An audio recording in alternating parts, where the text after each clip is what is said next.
So I think this trip really has a lot of impact in different aspects of students' impression and in the personal growth, etc.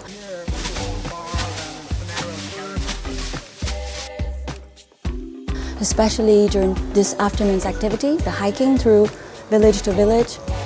And to some of them, this is very challenging personally, but they all made it in the end. So it's kind of resilience building, it's very essential. Also, another aspect of this trip for students' impact is that they learned the diverse culture of China. There's kind of Zhuang or Yao culture and the different diversities as well in China. So I think that is tremendous impact in students' impression about China and the culture.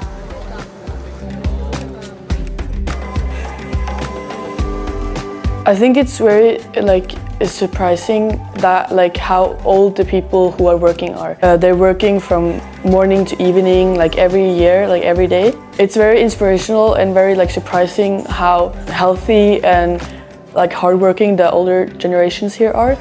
At 6 a.m. they go to the farm and they harvest the crops, and they can't skip a day, they can't be lazy, because then the crops are just gonna die.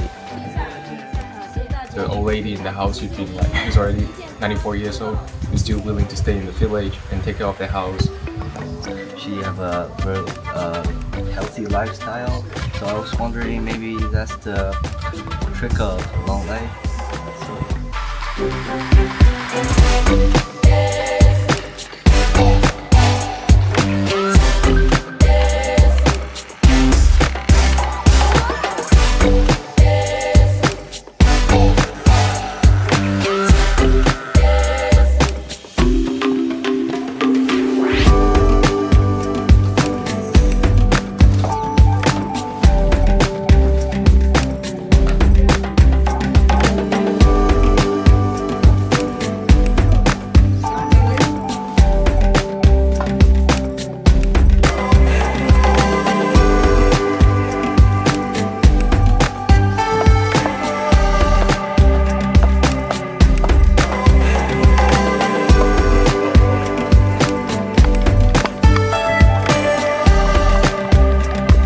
But we feel like we did our best to service, and we did our best to help them in one aspect. So I feel like it's the way how we are connecting to ourselves, to the community.